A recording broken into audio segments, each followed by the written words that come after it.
અરવિંદ કેજરીવાલને મુખ્યમંત્રી પદેથી હટાવવા જોઈએ એવી દિલ્હી હાઈકોર્ટની અંદર એક જાહેર હિતની અરજી કરવામાં આવી હતી।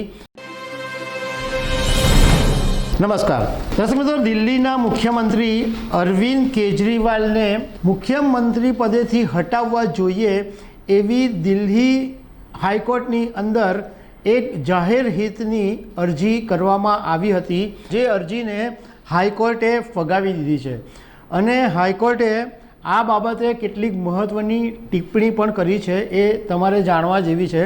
તો એના વિશે હું તમારી સાથે વાત કરીશ।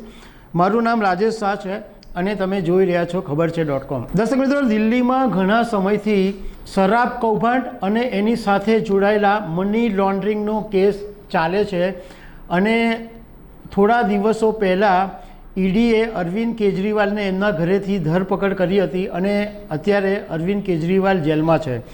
ત્યારે હિન્દુ સેનાના પ્રમુખ છે વિષ્ણુ ગુપ્તાએ એણે દિલ્હી હાઈકોર્ટની અંદર એક જાહેર હિતની અરજી કરી હતી અને એ અરજીમાં એમણે એવી માંગ કરી કે મની લોન્ડરિંગનો કેસ જ્યારે અરવિંદ કેજરીવાલને સામે ચાલી રહ્યો છે તો એમને મુખ્યમંત્રી પદેથી હટાવવા જોઈએ।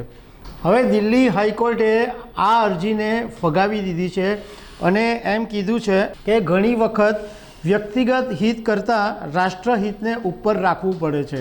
આ દિલ્હી હાઈકોર્ટમાં જસ્ટિસ મનમોહન અને મનમીત પ્રીતમસિંહની બેન્ચે આ અરજીને ફગાવી દીધી છે। એમણે જે ટિપ્પણી કરી છે એ બહુ મહત્ત્વની છે। એમણે એમ કીધું કે આ પહેલી વાત તો એ કે આ અરવિંદ કેજરીવાલનો વ્યક્તિગત નિર્ણય છે।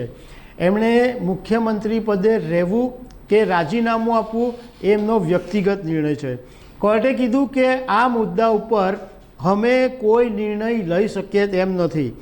આ નિર્ણય જે લેવાની સત્તા છે એ દિલ્હીના એલજી, લેફ્ટનન્ટ ગવર્નમેન્ટ અથવા રાષ્ટ્રપતિની છે। તેઓ આ નિર્ણય લઈ શકે છે। કોર્ટે એમ કીધું કે અમે કેવી રીતના એવી જાહેરાત કરીએ કે સરકાર નથી ચાલી રહી, કારણ કે એલજી જે છે દિલ્હીના એ નિર્ણય લેવા માટે પૂરી રીતના સક્ષમ છે અને અમારા ગાઈડન્સની એમને કોઈ જરૂર નથી।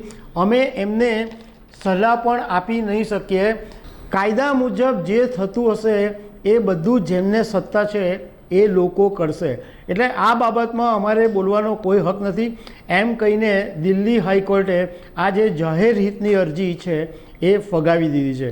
એટલે પછી વિષ્ણુ ગુપ્તાએ પણ પોતાની અરજીને પાછી ખેંચી લીધી છે।